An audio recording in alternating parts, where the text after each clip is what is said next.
Hola Miguel y querida audiencia, gracias por acompañarnos en esta serie, en estos estudios respecto del estudio y la interpretación de las Escrituras.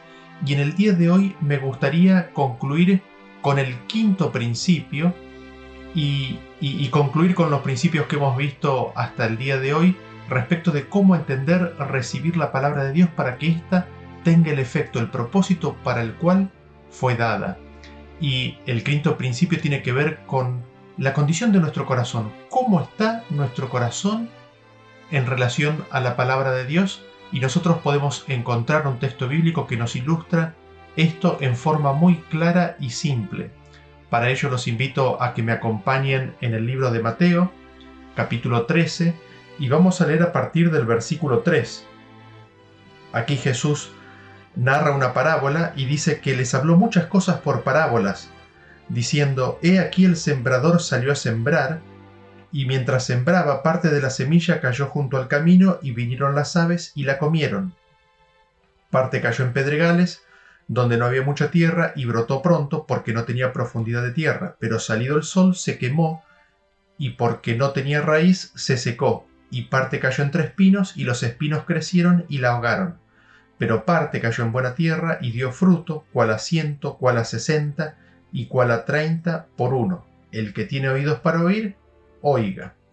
Y nosotros continuamos leyendo y leemos ahí en el versículo 18 del mismo capítulo que dice: Oíd pues vosotros la parábola del sembrador.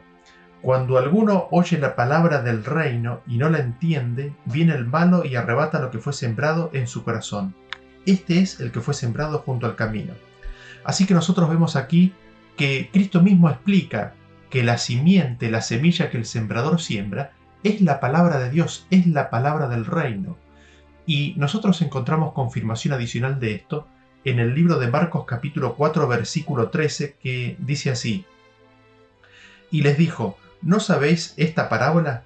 ¿Cómo pues entenderéis todas las parábolas? El sembrador es el que siembra la palabra.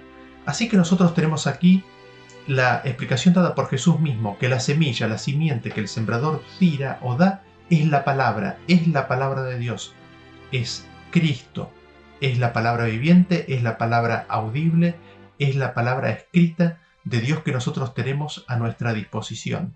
Y la forma en la cual nosotros recibimos esa palabra es lo que determina el resultado que esa palabra o el efecto que esa palabra tendrá en nuestros corazones.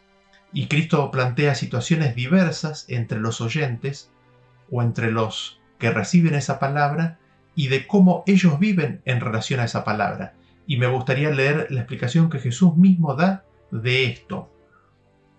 Noten ustedes que leemos de vuelta ahí en Mateo capítulo 13 versículo 19 las condiciones, ¿no? Los distintos terrenos. Leemos que dice: Cuando alguno oye la palabra del reino y no la entiende, viene el malo y arrebata lo que fue sembrado en su corazón. Este es el que fue sembrado junto al camino. Y el que fue sembrado en pedregales, este es el que oye la palabra y al momento la recibe con gozo, pero no tiene raíz en sí, sino que es de corta duración, pues al venir la aflicción o la persecución por causa de la palabra, luego tropieza. El que fue sembrado entre espinos, este es el que oye la palabra, pero el afán de este siglo y el engaño de las riquezas ahogan la palabra y se hace infructuosa. Mas el que fue sembrado en buena tierra, este es el que oye y entiende la palabra y da fruto, y produce a 100, a 60 y a 30 por uno. Y quizás lo que me gustaría destacar en primer lugar es: ¿cuándo es que la palabra da fruto a su tiempo? Se presenta claramente dos vivencias. La primera es de que oye la palabra y en segundo lugar la entiende. La persona oye la palabra, la entiende, es decir, la palabra tiene que ser entendida y después da fruto. Y nos podríamos preguntar, bueno, ¿cuándo la palabra de Dios es inefectiva? ¿Es cuando cae en la piedra, cuando cae entre los espinos o cuando cae en el camino? Y es interesante porque la que cae en el camino es aquella palabra que es enviada, pero que no es entendida. Así que aquí vemos que para que dé fruto es necesario entenderla. Y si no se entiende, se pierde esa semilla, se pierde esa palabra. Cuán importante y cuán clave es poder entender y comprender la palabra de Dios. Y en ese sentido, me gustaría detenerme un poco en los distintos terrenos, ¿no? El que no entiende la palabra dice que viene el malo y arrebata esa impresión, arrebata esa semilla que fue sembrada. Después tenemos al que fue sembrado entre espinos. Este es el que oye la palabra, pero el afán de este siglo y el engaño de las riquezas ahogan la palabra y la hacen infructuosa. Infructuosa significa que no da fruto. La palabra, la semilla, no termina germinando y dando el fruto, o no termina dando el fruto después de la germinación por lo cual fue enviada. Y aquí nosotros podemos ver claramente el peligro bajo el cual todos nosotros estamos en lo que se refiere a la recepción y entendimiento de la palabra. Nos puede llegar a ocurrir de que el afán de este siglo, que las preocupaciones, que la necesidad de mantener un ritmo de vida acorde a nuestros vecinos, que el deseo de riquezas, de comodidades, de seguridades futuras, hagan de que nosotros no le demos la importancia a la palabra de Dios que ésta tiene. Y esto claramente es un engaño, porque la palabra de Dios implantada en nuestra vida es lo único que nos puede dar la vida eterna. Y el hombre se engaña a sí mismo al afanarse, al buscar aparentemente lo que es su comodidad o su prosperidad, desechando aquello que es realmente verdadero y aquello que es realmente vida. Así se nos señala un peligro que cada uno de nosotros nos podemos enfrentar. ¿En dónde están nuestros intereses? ¿En dónde está nuestro corazón? ¿A qué es lo que dedicamos tiempo? Y la promesa de Dios es clara, ¿no? Mas buscad primeramente el reino de Dios y su justicia, y todas estas otras cosas os serán añadidas. Este es el primer peligro que nosotros vemos. El segundo peligro es de aquella semilla que cae entre pedregales, entre las piedras. ¿Y esta condición cuál es? Es la condición en la cual la palabra se acepta al principio con gozo, pero después, por causa de esa palabra, ¿qué es lo que viene? Viene aflicción y persecución, y la persona, el ser, desiste de la palabra por causa de esas aflicciones o de esas persecuciones. Y es interesante porque nosotros leemos de que esta es una condición natural propia de todo aquel que recibe a Cristo, de todo aquel que recibe a toda la palabra de Dios. Nosotros leemos en 2 de Timoteo capítulo 3 versículo 12 que dice que todos los que quieran vivir piadosamente en Cristo Jesús padecerán persecución, mas los malos hombres y los engañadores irán de mal en peor, engañando y siendo engañados. Noten ustedes que habíamos visto que la palabra de Dios es la verdad, es la declaración, la manifestación de la verdad de Dios. Y justamente, ¿en qué consiste la maldad de los hombres? En engañarse y en ser engañados. Y es el engaño y el engañar lo que hace que el hombre sea malo y termine siendo malvado. Y este hecho, el hecho de que haya persecución, de que haya tribulación, hace de que muchas personas desistan de permanecer en la palabra, de que la palabra no halle raíces en su propio terreno, en su propio corazón, de que la palabra no permanezca. Y esto puede ser algo mucho más común de lo que nosotros nos imaginamos.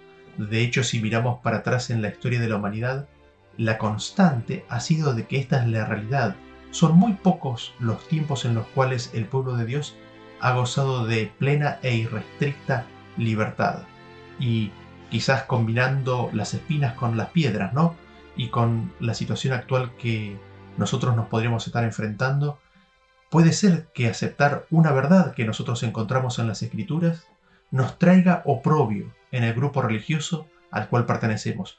Puede ser de que aceptando cierta palabra de Dios, nosotros vengamos a ser considerados como disidentes o como personas que se están alejando de la palabra de Dios, de que se padezca persecución.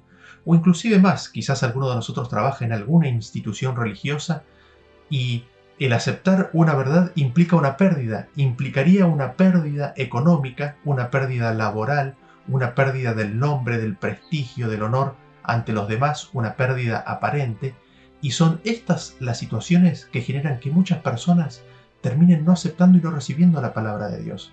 Y es terrible porque en esos casos la palabra de Dios no da el fruto para el cual fue dada.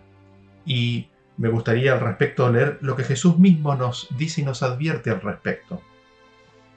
Nos dice en Mateo capítulo 10, versículo 21, de que el hermano entregará a la muerte al hermano, y el padre al hijo, y los hijos se levantarán contra los padres y los harán morir. Y el 24 dice, el discípulo no es más que su maestro, ni el siervo más que su señor.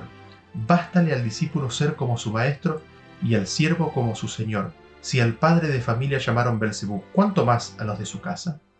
El Señor nos advierte, nos dice, es la condición propia de este mundo.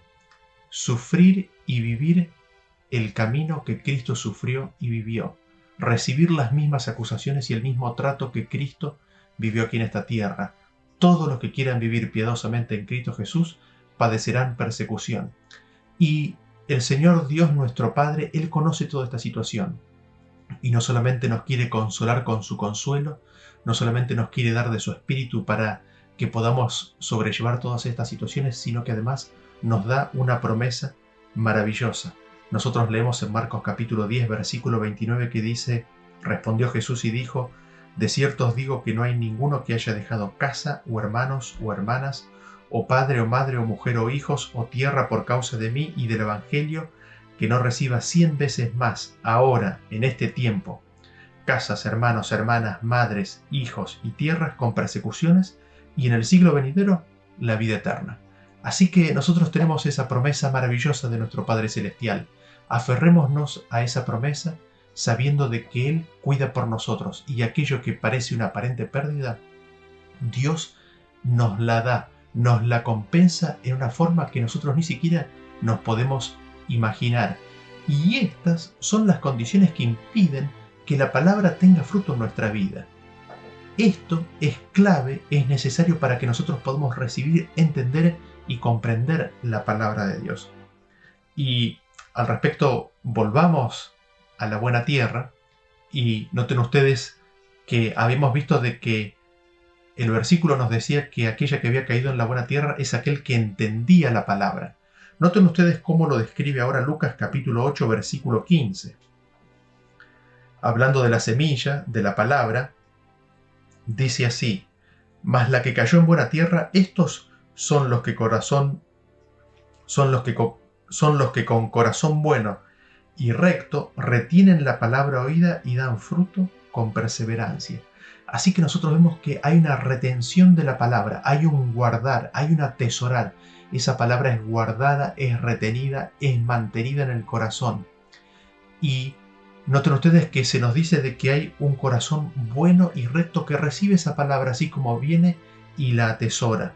Y es en esa condición, entendiendo la palabra, sumándole el otro versículo, en que ésta da fruto. Y leemos adicionalmente en Juan capítulo 7, versículo 17, que nos dice que el que quiera hacer la voluntad de Dios, conocerá si la doctrina es de Dios o si yo hablo por mi propia cuenta. Así que aquí hay otro principio muy importante. Tiene que haber un deseo implantado por Dios y no resistido por nosotros. ¿De qué? De hacer la voluntad de Dios.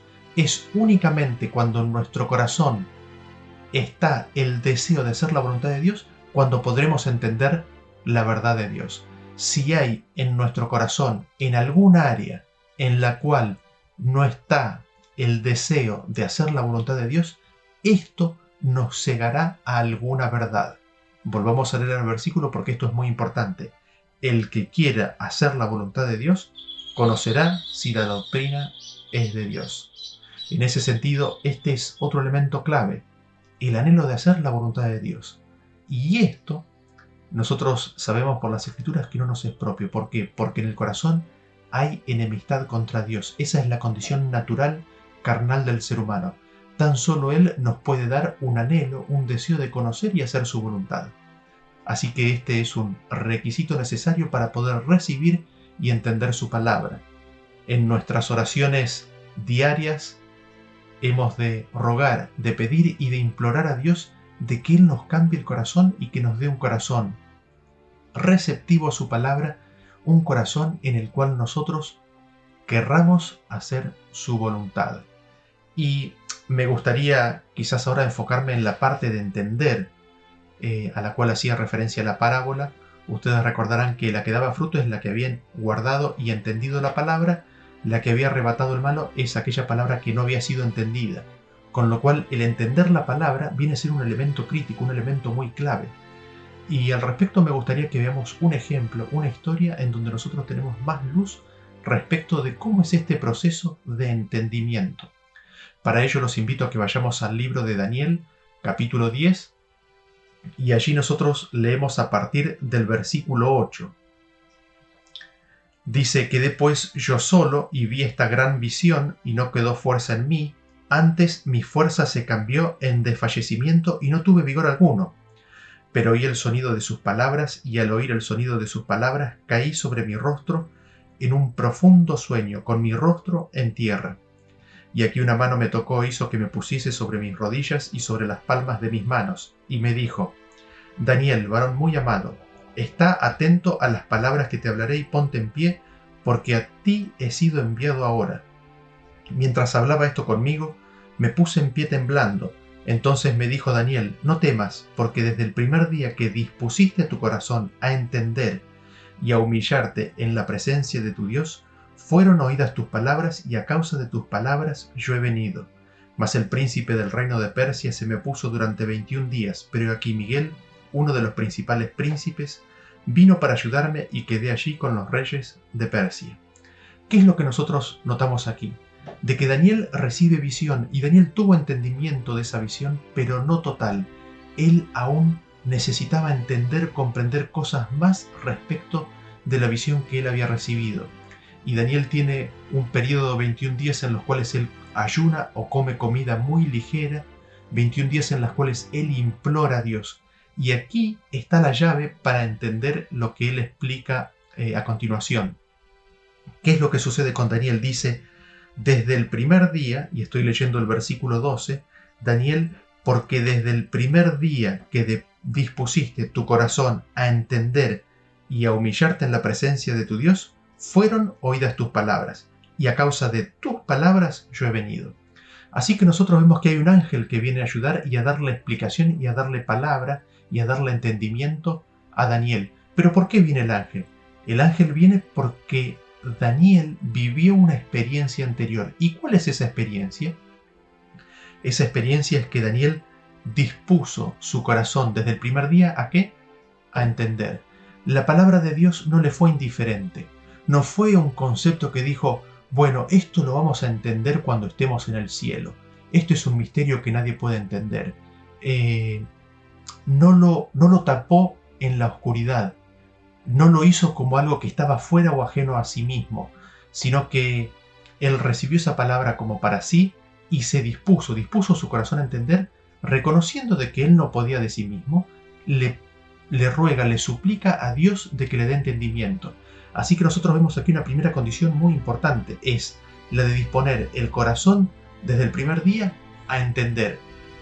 Ese es el primer aspecto. El segundo aspecto que nosotros notamos es de que se humilló, dispuso su corazón a entender y a humillarte en la presencia de tu Dios. Daniel no fue con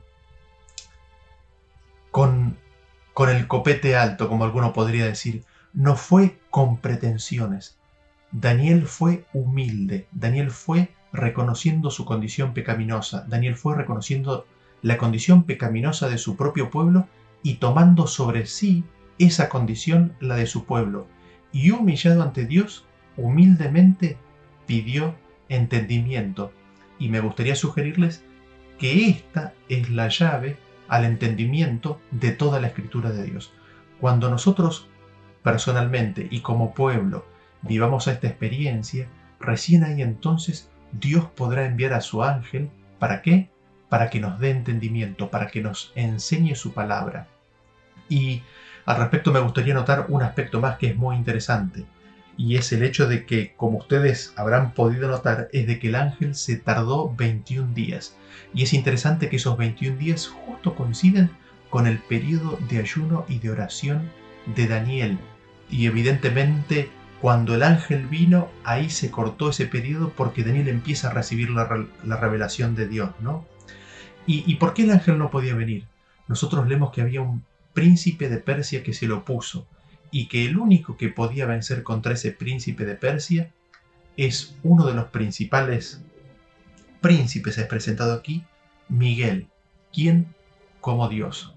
Y aquí lo que nosotros vemos es de que Daniel vivía en la jurisdicción de Persia, él vivía en el reino de Persia, pero había un príncipe que se oponía a que Daniel recibiera mayor revelación. ¿Y quién es este príncipe?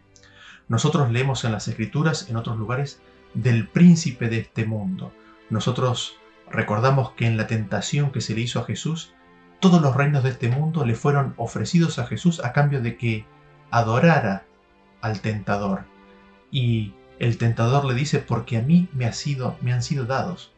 Así que este príncipe, evidentemente, este príncipe de Persia, es el tentador, es el malvado, es Satanás, el cual se propuso impedir de que Daniel recibiera mayor entendimiento. Y es después de la insistencia, del pedido, de la oración constante de Daniel, que se destraba esta situación y finalmente el ángel puede venir a darle revelación. Así que en nuestra experiencia de estudio de las Escrituras nosotros podríamos encontrarnos con una situación muy similar. ¿Similar en qué sentido? En de que hay cosas de que no entendemos. Y si nosotros oramos y nos humillamos ante Dios y pedimos por luz y entendimiento, Dios nos las dará. Pero una de las razones por las cuales se puede demorar la entrega es por el hecho de que hay oposición por parte del príncipe de este mundo a que recibamos esta revelación. Y es en la persistencia en la cual Dios finalmente abrirá un camino para que nosotros podamos recibir y entender toda su palabra. Y en ese sentido, me gustaría cerrar con esta parábola de la simiente o de la semilla y del sembrador, diciendo lo siguiente. Dios envía su palabra. La condición clave que determina si su palabra va a tener fruto en nuestra vida es cómo está nuestro corazón. Nuestro corazón implica que recibimos gozoso la palabra con el deseo de guardarla, atesorarla y entenderla. Y nos acercamos a Dios humildemente implorando por sabiduría y entendimiento. Esto se puede demorar.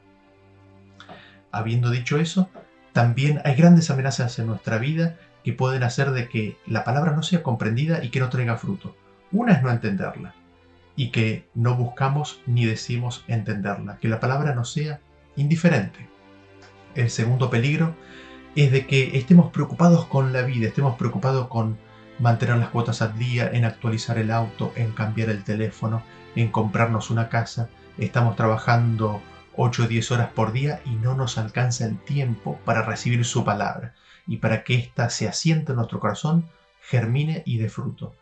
Y la tercera condición bajo la cual la palabra no puede dar fruto es la perspectiva de sufrimientos, la perspectiva de persecución, de padecimientos a causa de la palabra de Dios. Que Dios nos ayude a recibir toda su palabra y que nuestro corazón sea como el buen terreno fértil que, habiendo recibido la palabra, da fruto a 100, a 80 y a 60.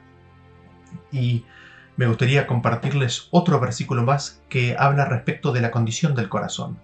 Leemos en Marcos capítulo 10, versículo 15, que dice: de cierto os digo que el que no recibe el reino de Dios como un niño, no entrará en él. Y definamos con las Escrituras, primero, ¿qué es el reino de Dios? Porque está hablando de recibir el reino de Dios, ¿no es cierto? ¿Qué es recibir el reino de Dios? Lo definimos en Marcos capítulo 4, versículo 26, que dice así, ¿no? Decía además, así es el reino de Dios como cuando un hombre echa semilla en la tierra. Versículo 30 dice, decía también, ¿a qué haremos semejante al reino de Dios? ¿O con qué parábola lo compararemos? Es como el grano de mostaza que cuando se siembra en tierra es la más pequeña de todas las semillas que hay en la tierra. Así que cuando Jesús nos dice que el que no reciba el reino de Dios como un niño no entrará en él, el recibir el reino de Dios, ¿qué significa? Significa recibir la semilla, significa recibir la simiente. Y lo explicamos en la parábola anterior, que recibir la semilla es recibir la palabra de Dios. Así que recibir la palabra de Dios es recibir el reino de Dios en nuestros corazones. ¿Y cómo hemos de recibir el reino de Dios en nuestros corazones? ¿Cómo hemos de recibir la palabra de Dios en nuestros corazones? Como niños. Y uno podría preguntarse, ¿no? ¿Cómo son los niños?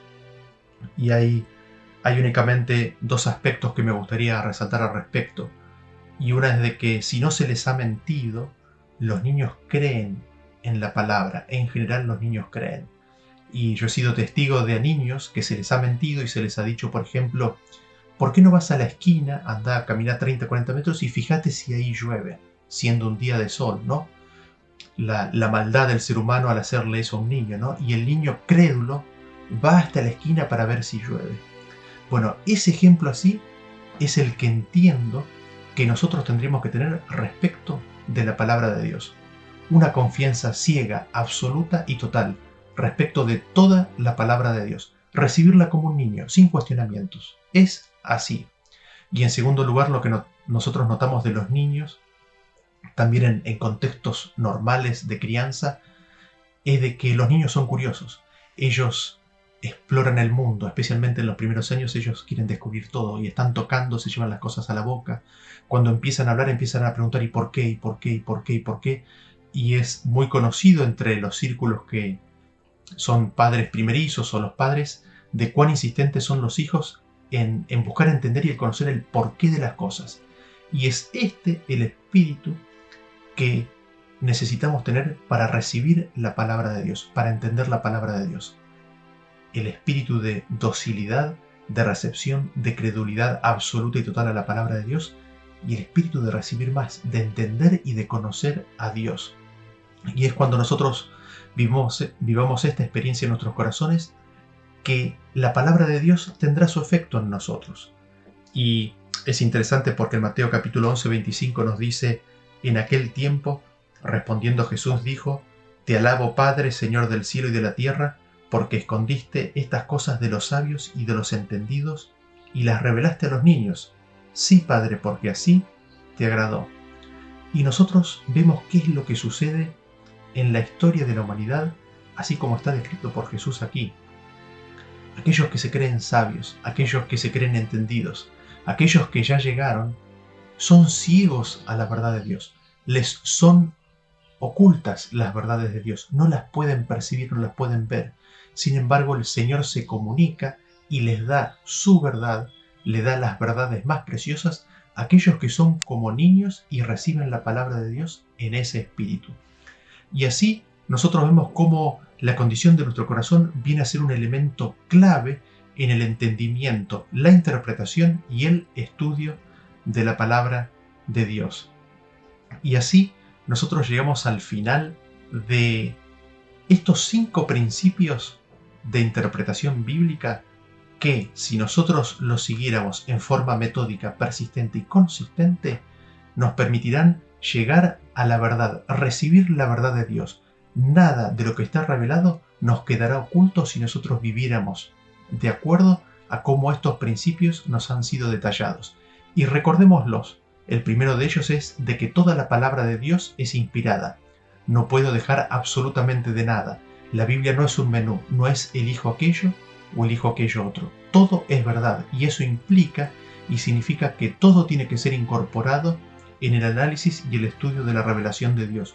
No puedo dejar cosas de lado. Tampoco puedo agregar. Este es el segundo principio. No puedo agregar, no puedo sacar. Tengo que tomar todo. Si hay alguna aparente contradicción, está en mi mente.